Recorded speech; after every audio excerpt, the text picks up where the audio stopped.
안녕하세요. 부산 부동산의 모든 것을 파헤치는 시간, 부동산 전문 해운대 TV입니다. 오늘은 많은 분이 궁금해하시는 부산 부동산 시장, 그 중에서도 해운대구와 남구의 최신 동향을 깊이 있게 분석해 볼 텐데요. 최근 뜨거운 감자로 떠오른 르엘리브 파크센텀, 베뉴브 해운대의 분양 소식까지 놓쳐서는 안 될 핵심 정보들만 쏙쏙 뽑아왔습니다. 지금 바로 시작해 볼까요? 구독, 좋아요는 사랑입니다. 안녕하세요. 오늘 저희와 함께 깊이 파고들 자료는 바로 부산 부동산 시장입니다. 반갑습니다. 특히 많은 분들이 주목하시는 해운대구랑 남구, 그 최신 동향과 분석, 그리고 곧 분양한다는 베뉴브 해운대 소식까지 여러분 궁금해하실 만한 그런 핵심 정보들만 쏙쏙 뽑아왔습니다. 바로 시작해볼까요? 네, 좋습니다. 보내주신 그 자료들을 보니까 현재 부산 부동산 시장의 복합적인 모습이 잘 드러나더라고요. 오늘은 그 자료들을 토대로 해서 시장의 어떤 큰 흐름부터 지역별 특성, 그리고 주목받는 단지의 세부 정보까지 좀 입체적으로 분석해 보겠습니다. 네네. 특히 부산 부동산의 핵심이죠. 해수동 지역하고 또 새로운 분양단지에 대한 전망까지 다룰 예정이니까 귀 기울여 주시면 좋겠습니다. 부산 부동산 시장, 진짜 몇 년 사이에 정말 많은 일이 있었죠. 자료들 보니까 그 길었던 하락세 지나서 작년부터 조금씩 온기가 도는 것 같긴 한데 전체적인 분위기는 어떤가요? 아직은 좀 조심스러운 단계인가요? 정확히 보셨어요. 2022년에 금리 인상 직격탄 맞고 일부 지역은 자료상으로 마이너스 30% 수준까지 조정받는 그런 힘든 시기를 거쳤죠. 작년부터 해운대구나 수영구 같이 선호도 높은 지역에 신축 혹은 지역 대표 아파트들 중심으로 반등이 시작된 건 맞아요. 네. 근데 중요한 건 이게 시장 전체에 V자 반등이다 이렇게 보기는 좀 어렵고 특정 지역, 특정 아파트에 좀 국한된 회복세라는 거죠. 소위 말하는 양극화, 이 현상이 아주 뚜렷하게 나타나고 있습니다. 양극화라면 정말 좋은 곳만 가격이 회복되고 나머지는 여전히 제자리 걸음이다. 이런 뜻이겠네요. 맞습니다. 자료에서도 해운대, 수영은 한 15% 정도 회복했는데 다른 곳은 미미하다고 나오더라고요. 부산에 계신 분들은 진짜 우리 동네는 왜 이러지? 하고 느끼실 수도 있겠어요. 충분히 그러실 수 있죠. 실제로 해운대구 안에서도 바다 조망 가능한 신축이랑 그렇지 않은 구축 아파트 간의 온도 차이가 또 있고요. 최근에 전세 가격 상승세가 일부 매매 수요를 자극하는 모습은 보이긴 하는데 이게 시장 전체를 막 끌어올릴 만큼 강력한 동력이라고 보기는 아직 좀 어렵습니다. 그렇군요. 네, 실수요자 위주로 그것도 입지가 좀 뛰어난 곳 중심으로만 움직이는 장세다. 이렇게 정리할 수 있겠네요. 정부도 규제 관련해서는 부산은 좀 자유로운 편인가요? 지난 6월에 수도권 대출 규제 강화됐을 때 부산은 영향이 없었는지 그것도 궁금하네요. 네, 그 6월 대출 규제 강화는 수도권에 딱 집중이 되면서 부산은 직접적인 영향권에서는 벗어났습니다. 다행이네요. 이게 투자 수요를 폭발적으로 유입시키는 요인은 아니지만 그래도 적어도 추가적인 악재는 피했다. 이런 점에서는 좀 긍정적으로 볼 수 있죠. 근데 잊지 말아야 할 건 그 취득세 중과 같은 다주택자에 대한 규제는 여전히 살아있다는 점이에요. 그건 여전하군요. 네, 그래서 외지 투자자보다는 지역 내 실수요자 중심으로 시장이 좀 재편되고 있는 거죠. 그렇군요. 또 그 해수부 이전 같은 지역 호재는 실제 시장에 어느 정도 영향을 주고 있나요? 자료들마다 이게 온도차가 좀 있는 것 같아서요. 해수부 이전 이슈, 이거는 확실히 지역에서는 큰 호재로 받아들여지고 있습니다. 관련 기대감이 일부 가격에 반영된 측면도 좀 있고요. 네네. 다만 일부 언론 보도처럼 묻지마 계약이 속출한다. 이 정도 파급력은 아니라는 게 현장의 중론입니다. 그 정도는 아니다. 네, 자료에서도 이 부분은 좀 신중하게 접근해야 한다. 이렇게 지적하고 있고요. 기대감은 있는데 이게 실현 가능성이나 시기, 구체적인 영향력은 아직 불확실한 부분이 많다는 거죠. 좀 냉정하게 볼 필요가 있습니다. 하긴 큰 이슈일수록 실제 시장에 미치는 영향을 좀 차분히 따져봐야겠네요. 뉴스 헤드라인만 보고 움직이기엔 위험 부담이 크니까요. 그렇죠. 그런데 자료들을 보면 부산의 그 인구 구조 문제, 이른바 노인과 바다 현상에 대한 우려도 꾸준히 나오네요. 젊은 층 유출이 좀 심각하다고요? 네, 그 부분이 부산의 좀 장기적인 고민거리 중 하나입니다. 보내주신 자료 중 한 인터뷰를 보면 젊은 사람들이 일자리 찾아서 수도권이나 다른 지역으로 떠나는 경우가 많다. 이런 생생한 목소리도 담겨 있고요. 정말요? 네, 실제로 통계상으로도 부산의 고령화 속도는 빠르고 청년 인구 유출은 계속되고 있습니다. 이게 당장의 시장 흐름에 직접적인 영향을 주는 건 아닐 수 있어도 장기적으로 보면 도시의 활력이나 부동산 수요 기반에 영향을 미칠 수 있는 중요한 변수죠. 그렇군요. 그러네요. 도시의 미래랑 직결된 문제니까 가볍게 볼 수는 없겠네요. 자, 그럼 이제 지역별로 좀 더 자세히 들어가 보죠. 역시 부산하면 해운대구 빼놓을 수 없는데 이곳 분위기는 여전히 뜨거운가요? 해운대구는 명실상부 부산의 상징적인 주거 지역이죠. 흔히 해수동, 해운대, 수영, 동래구 이렇게 묶어 부르는데 그중에서도 핵심이고요. 네, 핵심이죠. 마린시티의 그 초고층 주상복합들이나 센텀시티 고급 아파트들이 높은 시세를 형성하면서 지역 시장을 이끌고 있습니다. 최근 동향을 봐도 앞서 말씀드린 대로 시장 침체기에도 가장 먼저 반등했고 자료 분석 결과를 보면 작년 대비 평균 한 10에서 15% 정도 그 정도 상승하면서 강세를 유지하고 있어요. 와, 10에서 15% 상승이면 대단하네요. 네, 특히 바다 조망이 가능한 신축 단지들 인기가 두드러지죠. 다른 지역은 좀 잠잠한데 해운대만 이렇게 앞서 나가는 이유 역시 그 입지의 힘일까요? 구체적으로 어떤 점들이 이런 차이를 만들어내는 걸까요? 핵심은 역시 대체 불가능성에 가까운 그런 입지적 가치입니다. 아름다운 해안선하고 바다 조망이라는 희소성, 또 백스코, 백화점, 미술관 같은 잘 갖춰진 문화, 상업 인프라, 편리한 교통망 이런 것들이 복합적으로 작용하고 있죠. 그렇군요. 여기에 더해서 그 센텀 투지구 도시 첨단 산업단지 개발 같은 미래 가치에 대한 기대감도 꾸준히 반영되고 있고요. 자료에서도 외지 투자자들 관심이 꾸준하다는 언급이 나오는데 이런 복합적인 매력 때문이라고 볼 수 있습니다. 그런 해운대구에 최근 초고가 분양 소식도 있었잖아요. 센텀 류엘 사례가 흥미롭던데 평당 4천만 원이 넘는데도 경쟁률이 엄청 낮다고요? 네, 그 사례가 현재 해운대 고급 주거 시장의 분위기를 아주 잘 보여줍니다. 센텀 류엘 3차 4평형이 평당 4천만 원 초반, 총액으로는 13억 후반대에 분양했는데 100대 1이 넘는 경쟁률을 기록했죠. 와, 100대 1. 네, 물론 더 큰 평형에서는 미분양이 발생하긴 했지만 그래도 소위 국민 평형에서의 이런 열기는 시사하는 바가 큽니다. 그 남천동의 남천 서밋은 평당 5천만 원까지도 거론되고 있고요. 평당 5천만 원. 정말 입이 떡 벌어지네요. 부산 전체 시장 분위기를 생각하면 상당히 높은 가격인데 왜 이렇게 비싼 가격에도 사람들이 몰리는 걸까요? 자료에 뭐 분석된 내용이 있나요? 현재 가격이 너무 높다 이런 비판적인 시각도 분명히 존재합니다. 그런데 자료들을 종합해보면 몇 가지 배경을 읽을 수가 있어요. 첫째는 이들 단지가 입주까지 보통 4년에서 5년 정도 시간이 걸리거든요. 아, 시간이 꽤 있네요. 네, 그 기간 동안에 어떤 인플레이션이나 경기 회복 가능성 이런 걸 염두에 두는 거죠. 둘째, 이게 중요한 포인트인데 마린시티나 센텀시티 같은 기존 고급 주거지 아파트들이 이제 10년을 훌쩍 넘기면서 좀 노후화되고 있어요. 네, 그렇죠. 그곳에 거주하던 자산가들 중에서 신축 고급 아파트로 옮겨가려는 갈아타기 수요, 이 수요가 상당하다는 분석입니다. 이미 높은 자산 가치를 보유한 분들이니까 자금 동원력이 상대적으로 좀 뒷받침된다는 거죠. 아하, 단순히 신규 수요뿐 아니라 기존 부촌 내에서의 상급지 이동 수요가 이 고가 시장을 떠받치고 있다. 이 말씀이시군요. 흥미로운 분석인데요. 네, 그렇죠. 자, 그럼 해운대구와 함께 또 다른 축으로 주목받는 남구로 넘어가 볼까요?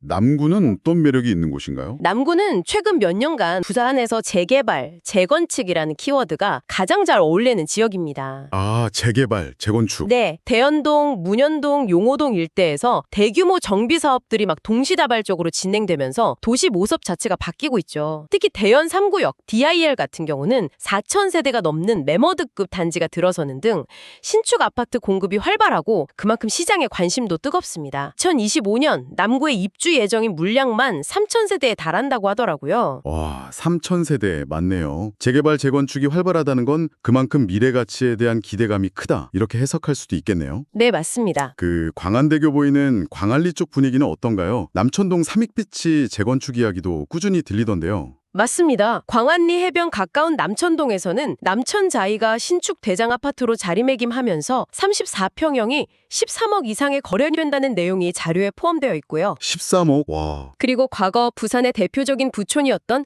남천동의 상징이죠. 삼익비치 아파트 재건축, 그랑자이 더비치. 이것도 빼놓을 수 없죠. 원래 초고층으로 계획했다가 설계 변경 이런 이슈로 사업 속도가 다소 주춤하긴 했지만 워낙 상징성이 큰 단지라 여전히 많은 분들이 주목하고 있습니다. 광안리 해변의 W 아파트 역시 남구의 시세를 이끄는 주요 단지 중 하나고요. 네. 다만 남구의 가격 전망은 해운대구보다는 조금 더 신중하게 접근할 필요는 있어 보입니다. 자료에서는 2025년 가격 변동률을 대연동이 플러스 한 2에서 5%, 용호동이 플러스 1에서 3% 수준으로 예측하고 있는데 아, 해운대보다는 좀 낫네요. 네, 이게 완만한 상승세이긴 하지만 해운대구만큼의 강세는 아니죠. 그리고 이건 어디까지나 현재 시점에서의 예측일 뿐이고 향후 금리 변동이나 전반적인 경기 상황에 따라서 얼마든지 달라질 수 있다는 점은 염두에 두어야 합니다. 네, 확실히 지역별 온도차가 느껴지네요. 자, 그럼 이제 오늘의 하이라이트라고 할 수 있는 베뉴브 해운대로 넘어가 보겠습니다. 해운대 우이구역 재개발 사업이라고 하던데 이 단지에 대한 관심이 왜 이렇게 뜨거운 거죠? 자세히 좀 설명해 주시죠. 베뉴브 해운대는 해운대구 우동 1044번지 일원, 그러니까 백스코 바로 옆이라는 핵심 입지에 들어서는 주상복합 아파트입니다. 백스코 바로 옆. 네, 시공사는 지역건설사인 삼한종합건설인데 베뉴브아는 자체 하이엔드 브랜드를 적용했고요. 총 660세대 규모로 지하 4층 루터 최고 48층 3개동으로 지어집니다. 이 단지가 특히 주목받는 이유는 총 세대수 대비해서 조합원 물량이 딱 31세대예요. 오, 정말요? 얼마 안 되네요. 네, 극히 적어서 무려 629세대가 일반 분양으로 나온다는 점입니다. 해운대 핵심 입지에 이 정도 규모의 일반 분양 물량이 나오는 건 정말 흔치 않거든요. 와, 629세대면 정말 청약 기다리는 분들한테는 큰 기회가 될 수 있겠네요. 위치가 백스코 바로 옆이라고 하셨는데 구체적인 장단점을 좀 짚어주신다면요. 가장 큰 장점은 역시 초역세권을 넘어선 역사 연결입니다. 보내주신 그 영상 자료를 보면 부산 지하철 2호선 백스코역하고 단지 지하가 직접 연결될 예정이라고 강조하고 있죠. 아, 지하로 바로? 네, 지하철역이랑 바로 연결된다는 건 날씨에 상관없이 이동 편리한 건 물론이고 부동산 가치 측면에서도 상당한 프리미엄 요소입니다. 주변 인프라는 뭐 두말할 필요 없이 훌륭하죠. 백스코, 신세계백화점, 롯데백화점, 영화의 전당, 시립미술관 이게 다 도보거리에 있고요. 폐선 부지 활용한 그 해운대 그린 레일웨이 산책로도 가깝죠. 네, 인프라는 정말 좋네요. 다만 대로변에 위치하기 때문에 일부 세대에서는 소음 문제가 발생할 수 있다. 이 점은 단점으로 꼽힐 수 있습니다. 지하철 직통 연결에 풍부한 인프라까지 입지만큼은 정말 매력적이네요. 해운대 하면 또 오션뷰, 이거 기대하게 되는데 바다 조망은 가능할까요? 네, 오션뷰. 그리고 가장 현실적인 문제, 예상 분양가 어느 정도로 보고 있나요? 로는 99 타입 약 40평 정도 되죠. 그리고 84 B 타입 약 34평. 여기서 탁 트인 바다 조망을 기대해 볼 수 있을 것 같습니다. 예상 분양가는 앞서 언급된 센텀 루에라고 비슷한 수준. 그러니까 평당 4천만 원 내외로 거론되고 있습니다. 어휴, 평당 4천만 원. 역시 해운대 핵심 입지 신축은 가격대가 상당하군요. 청약 자격 조건은 좀 까다로운 편인가요? 경쟁이 엄청 치열할 것 같은데요. 그 점이 또 하나의 관심 포인트인데요. 부산은 현재 비규제 지역이기 때문에 청약 문턱이 상대적으로 낮아요. 아, 비규제지요? 네, 청약통장 가입 기간 6개월 이상, 그리고 면적별 예치금 기준 부산은 85제곱미터 이하 300만 원, 102제곱미터 이하 600만 원. 이 기준만 충족하면 1순위 자격이 주어집니다. 물론 경쟁 생기면 부산시 거주자에게 우선 공급되고요. 전매 제한도 당첨자 발표일로부터 6개월로 비교적 짧을 것으로 예상됩니다. 6개월이면 짧네요. 네, 특히 주목할 점은 추첨대 비율이 높다는 거예요. 전용 85제곱미터 이하 타입은 60%, 85제곱미터 초과 타입, 여기서는 99 타입이죠. 이거는 100% 추첨제로 당첨자를 선정하기 때문에 100%요. 와. 네, 그래서 청약 가점이 낮은 젊은 세대나 1주택자 같은 분들에게도 기회가 열려 있다는 의미죠. 아, 가점이 낮아도 추첨제로 도전해 볼 수 있다는 건 정말 큰 메리트네요. 9월 분양 예정이라고 하니까 관심 있는 분들은 미리 청약 통장 점검하고 자금 계획 세워야겠군요. 네, 맞습니다. 그 외에 또 유의해야 할 점이 있을까요? 네, 모델하우스 위치는 센텀고등학교 옆 부지로 예정되어 있고요. 입주는 2029년 5월로 계획되어 있습니다. 비교적 입주까지 시간이 좀 여유가 있죠. 또 하나 특징은 전용 59제곱미터 약 25평, 84제곱미터 약 34평, 99제곱미터 약 40평 타입으로 구성되어 있어서 최근 선호도가 높은 중소형 위주라는 점입니다. 대형 평형이 없다는 점은 참고하셔야 하고요. 네네. 따라서 본인의 청약 가점 상황, 특별공급, 신혼부부, 생애 최초, 다자녀 같은 특별공급 자격 해당 여부, 그리고 가장 중요한 자금 조달 계획, 이걸 종합적으로 고려해서 어떤 타입의 어떤 방식으로 청약할지 이 전략을 세우는 것이 중요합니다. 무작정 청약하기보다는 당첨 확률을 높이기 위한 고민이 필요하겠죠. 아, 정말 상세한 분석 감사합니다. 자, 그럼 지금까지 살펴본 내용들을 종합해서 현재 부산 부동산 시장에 관심을 갖고 계신 분들께 어떤 조언을 드릴 수 있을까요? 있을까요? 뭐 투자 관점에서든 실거주 관점에서든요. 가장 강조하고 싶은 키워드는 역시 선별적 접근, 그리고 장기적 관점입니다. 산별적 접근, 장기적 관점? 네, 앞서 계속 이야기 나눴듯이 시장 전체가 뜨겁다기보다는 특정 지역과 특정 상품으로 수요가 몰리는 양극화가 심화되고 있거든요. 따라서 투자를 고려하신다면 해운대, 수영 같은 검증된 핵심 입지의 신축 아파트나 아니면 확실한 개발 호재가 있는 지역의 재개발 재건축 물건 위주로 좀 압축해서 살펴보는 것이 상대적으로 안전한 전략일 수 있습니다. 그리고 단기적인 시세 차익을 노리기보다는 최소한 2년, 3년 이상 보유한다는 그런 중장기적인 시각으로 접근하는 것이 바람직해 보입니다. 시장 에너지가 막 폭발적이지 않기 때문에 짧은 시간에 큰 수익을 기대하기는 어려울 수 있어요. 그렇다면 반대로 주의해야 할 위험 요인에는 어떤 것들이 있을까요? 이런 점은 꼭 피해야 한다 하는 부분이 있다면요. 물론 위험 요인도 존재합니다. 첫째는 입지 경쟁력이 좀 떨어지는 외곽 지역이나 주변 시세 대비해서 과도하게 높게 책정된 분양가. 이거는 미분양의 위험을 안고 있죠. 네, 그렇죠. 실제로 센텀 루엘 사례에서도 봤듯이 아무리 해운대라도 모든 평형이 다 성공하는 건 아니었잖아요. 둘째, 계속되는 원자재 가격 상승하고 공사비 인상 부담. 이게 결국 분양가 상승으로 이어지고 있다는 점도 부담 요인이고요. 맞아요. 셋째, 앞서 언급했던 부산의 인구 구조 변화, 즉 젊은 층의 유출과 고령화 심화. 이거는 장기적으로 도시 경쟁력과 부동산 수요 기반에 영향을 줄 수 있는 좀 근본적인 문제입니다. 네. 따라서 관심 있는 단지가 있다면 반드시 현장을 직접 방문해서 입지 여건하고 주변 분위기를 눈으로 확인하고 또 다양한 경로로 정보를 교차 검증하는 자세가 필수적입니다. 특히 분양가의 적정성, 분양가 상한제 적용 여부, 참고로 배뉴부 해운대는 미적용 대상입니다. 미적용. 네, 그리고 중도금 대출 조건, 입주 시점 이런 것들을 꼼꼼히 따져봐야 합니다. 소위 깜깜이 투자나 분위기에 휩쓸린 결정은 지금 같은 시장 상황에서는 더욱 위험할 수 있습니다. 네, 오늘 부산 부동산 시장의 큰 그림부터 해운대 남구의 상세한 분석, 그리고 배뉴부 해운대라는 구체적인 사례까지 정말 깊이 있게 파고들었네요. 핵심 지역의 강세와 신축 선호 현상, 또 그 이면의 양극화와 위험 요인들까지 균형 있게 잘 살펴본 것 같습니다. 맞습니다. 보내주신 자료들을 통해 본 부산시장은 분명 기회 요인과 위험 요인이 공존하는 정말 신중한 접근이 필요한 시장입니다. 오늘 저희가 나눈 이야기들이 여러분께서 시장을 이해하고 또 합리적인 판단을 내리시는데 조금이나마 도움이 되었으면 합니다. 마지막으로 이 이야기를 듣고 계신 여러분께 이런 질문을 한번 던져보고 싶네요. 끊임없이 변화하는 부산 부동산 시장 안에서 만약 여러분이 선택을 해야 한다면 가장 중요하게 생각하는 가치는 무엇인가요? 매일 아침 창밖으로 펼쳐지는 그 화려한 오션이유일까요? 아니면 역세권의 편리함과 잘 갖춰진 생활 인프라? 혹은 미래의 발전 가능성일까요? 정답은 없겠지만 한 번쯤 진지하게 고민해보는 시간을 가져보시는 건 어떨까 합니다. 아주 좋은 질문입니다. 결국 각자의 라이프 스타일과 또 가치관에 따라서 우선순위는 달라질 수밖에 없으니까요. 오늘 저희의 이야기가 여러분의 그 고민에 작은 실마리가 되었기를 바랍니다. 다음에도 유익한 분석으로 다시 찾아뵙겠습니다. 두 분 수고하셨습니다. 오늘 저희가 준비한 이야기는 여기까지입니다. 기회와 위험이 공존하는 부산 부동산 시장. 선별적 접근과 장기적 관점이 무엇보다 중요하다는 점 꼭 기억하시기 바랍니다. 앞으로도 저희는 여러분의 현명한 선택을 위해 더욱 유익한 정보로 찾아뵙겠습니다.